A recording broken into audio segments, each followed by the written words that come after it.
The Palace of Babylon stood as a symbol of resilience and grandeur, its towering walls and gleaming spires rising above the city like a beacon of civilization amidst the harsh and unforgiving world. Inside, the halls were adorned with intricate mosaics, tapestries of rich colors depicting the gods and heroes of old, their stories woven into the very fabric of the city's identity. The air was thick with the scent of incense, a heady mix of myrrh and frankincense that clung to the skin and filled the lungs with a sense of reverence. Ira had been summoned to the palace by Nabonidus, the king who had once fled for his life across the steppe, only to return and reclaim his throne thanks to Ira's intervention. Ira, the savior of Babylon, the man of fire and ice, had been granted many honors since that fateful day, but this invitation was different. There was a tension in the air, a sense of something more personal, more profound. As he walked through the palace halls, his footsteps echoing off the polished stone floors, Ira's thoughts were a tumultuous mix of curiosity and apprehension. He had faced many challenges in his life, battled enemies both human and otherworldly, but this was different. He could feel the weight of expectation pressing down on him, the eyes of the court upon him, judging, evaluating. Finally, he reached the doors of the royal chamber, massive and ornately carved with scenes of victory and triumph. Two guards, their expressions stoic and impassive, pushed open the doors, revealing the chamber beyond. Ira stepped inside, his gaze immediately drawn to the figure seated beside Nabonidus on a gilded throne. She was stunning, in a way that transcended mere physical beauty. Her presence was like the soft glow of autumn sunlight filtering through the leaves, warm and golden, yet tinged with a sadness that was almost palpable. Her eyes were the color of rich, burnished amber, deep and soulful, as though they held within them all the secrets of the world. They were the eyes of a woman who had seen much, felt much, and yet remained untouched by the world's cruelties. Her hair, a cascade of dark waves that shimmered like silk, framed her face in a halo of shadow and light. It fell in loose curls over her shoulders, brushing against the soft fabric of her gown, which clung to her figure with an effortless grace. The gown, woven from the finest materials, was the color of autumn leaves, a deep, rich red that contrasted beautifully with her fair skin. Her nose was delicate, perfectly proportioned, adding a touch of softness to her otherwise striking features. Her lips, full and rosy, were set in a gentle, contemplative curve, as though she were lost in thought, distant and unreachable. Her figure was slender, yet with a subtle, graceful strength, like a reed bending in the wind, but never breaking. Every aspect of her appearance spoke of a quiet, ethereal beauty, a beauty that seemed almost unreal in its perfection. Ira's breath caught in his throat as he looked at her. This was Belshaltinana, the daughter of Nabonidus, the woman whom the king had decided would be his bride.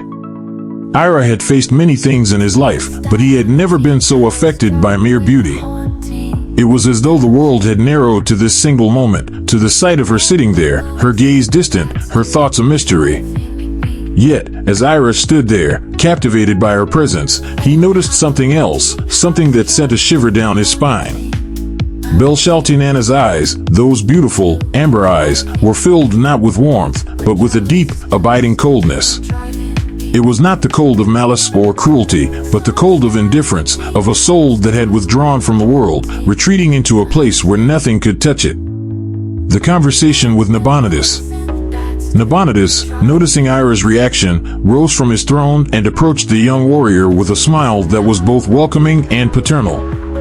The king was a man who had seen much in his life, and though the years had lined his face and grayed his hair, there was still a spark of vitality in his eyes, a determination that had carried him through the darkest of times. Ira, Nabonidus said, his voice warm and full of affection. You honor us with your presence. Please, come closer. Ira nodded, tearing his gaze away from Belshaltinana with some effort, and stepped forward to meet the king. As he did, he could feel the weight of Belshaltinana's gaze upon him, though she made no move to acknowledge his presence. Ira, Nabonidus continued, placing a hand on the young man's shoulder, you have done more for Babylon than anyone could have ever hoped for. You have saved our city, our people, and for that, we are eternally grateful. But I have called you here today for another reason, a more personal one. Ira inclined his head, listening intently as the king spoke. You see, Nabonidus said, his voice growing softer, I have only one daughter, Belshaltinana. She is my pride, my joy, and my greatest treasure. It has been my dream to see her married to a man of great honor and strength, a man who can protect her and stand by her side as a true partner.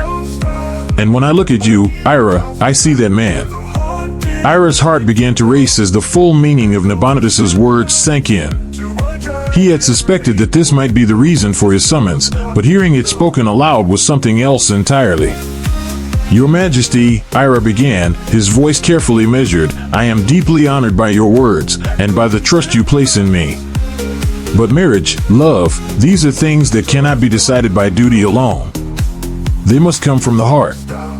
Nabonidus's expression softened, his eyes filled with a fatherly kindness. I understand your concerns, Ira. And you are right, love cannot be forced. But I have seen the way my daughter looks at the world, and I know that she needs someone like you to bring her back to it. She has grown distant, cold, and I fear that she will choose a life of solitude if someone does not reach out to her. Ira glanced at Belshaltinana, who still sat motionless on her throne, her gaze distant, her thoughts inscrutable. She was a vision of beauty, but there was a sadness in her that Ira could not ignore, a sadness that spoke of a deep disconnection from the world around her. Your Majesty, Ira said carefully, I do not wish to force your daughter into anything she does not want. If she chooses a life of solitude, then I would respect that choice. Love must be mutual, and I would never seek to bind her to me if her heart is not in it. Nabonidus sighed, his expression one of resignation. You are a good man, Ira. I knew that when I first met you, and you have only proven it to me time and again. Perhaps you could speak with her. Try to understand what she truly wants. If there is no hope, then I will not press the matter further. Ira nodded, understanding the weight of what was being asked of him. I will speak with her, Your Majesty. But I cannot promise that it will change anything. That is all I ask, Nabonidus said with a weary smile. Thank you, Ira. The conversation with Belshaltinana. Later that evening, Ira found himself standing in the gardens of the palace, where the scent of jasmine and roses mingled with the cool night air. The sky above was a deep, inky blue, dotted with stars that seemed to shimmer like distant, unreachable dreams. The palace gardens were a place of tranquility, a refuge from the cares of the world, and it was here that Ira waited for Belshaltinana, unsure of what he would say to her. When she finally appeared, her figure moving gracefully through the shadows, Ira's breath caught in his throat once more. She was even more stunning in the moonlight, her beauty almost otherworldly, as though she were a goddess walking among mortals. But her expression was as distant as ever, her amber eyes filled with that same cold indifference. Belshaltinana, Ira said softly as she approached, his voice barely more than a whisper. Thank you for meeting with me. Belshaltinana nodded, but said nothing. She stood before him, her hands clasped in front of her, her gaze fixed on a point just beyond Ira's shoulder, as though she were looking at something only she could see. I wanted to speak with you, Ira continued, choosing his words carefully, about your father's wishes. He has asked me to marry you. Belshaltinana's gaze flickered, but she did not respond, her expression remaining calm and unreadable. I must admit, Ira said, his voice faltering slightly, that I am deeply moved by your beauty, and I am honored by your father's proposal. But I also know that love cannot be one-sided. If you do not wish to marry me, if your heart lies elsewhere, then I would never seek to force you into something you do not want. Finally, Belshaltinana spoke, her voice as soft as the rustle of leaves in the breeze. Ira, you are a man of great honor and strength. My father admires you greatly, and I can see why. But my heart is not here. Ira felt a pang of sadness at her words, though he had expected them. Then where is your heart, Belshaltinana? What is it that you seek? She turned her gaze to the sky, her eyes reflecting the distant stars. I seek peace, Ira. I seek a life of contemplation, of devotion. My heart longs for the solitude of the temple, for the quiet that can only be found in the service of the gods. I do not wish to be a wife, to be bound by the duties of marriage. My path lies elsewhere. Ira nodded, understanding the depth of her conviction. I see.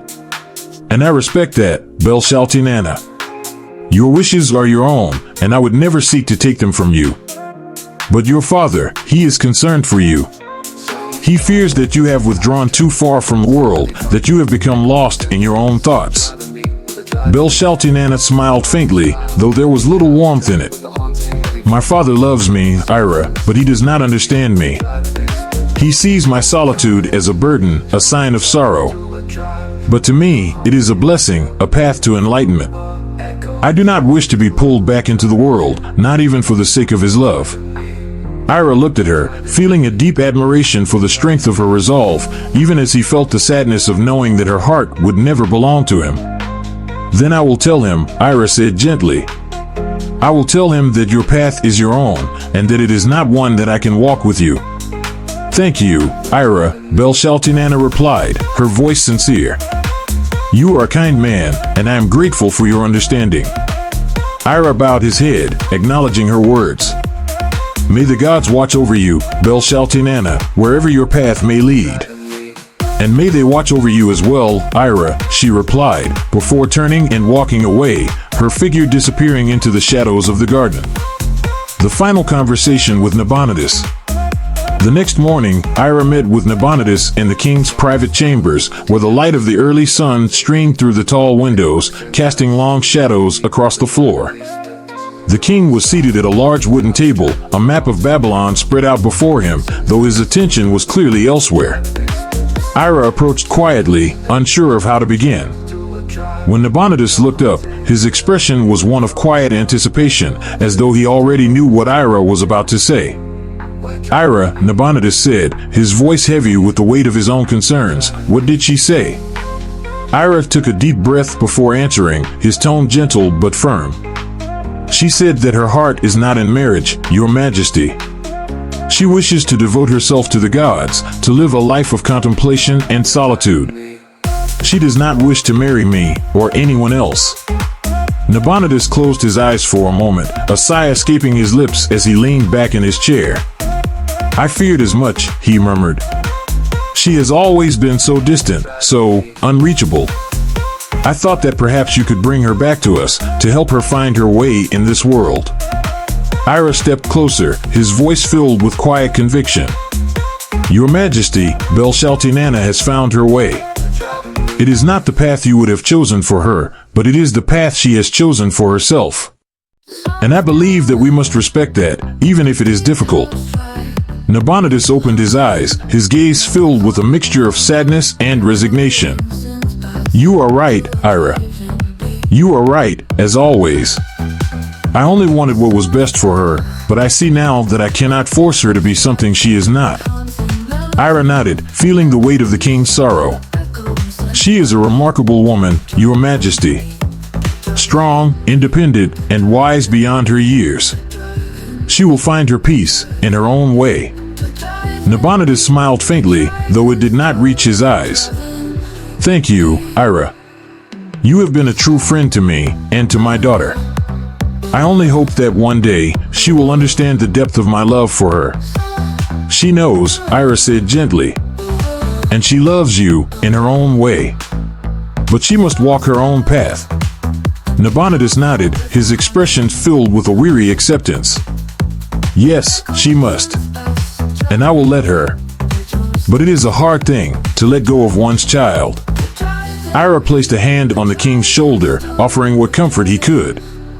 She will find her way, Your Majesty. And she will always be your daughter, no matter where her path leads. Nabonidus sighed again, but this time, there was a hint of peace in it. Thank you, Ira. You have given me much to think about. With that, Ira took his leave, walking away from the king's chambers with a heavy heart. He had not found the love he had hoped for, but he had found something else, an understanding of the importance of letting go, of allowing others to find their own way, even when it was difficult.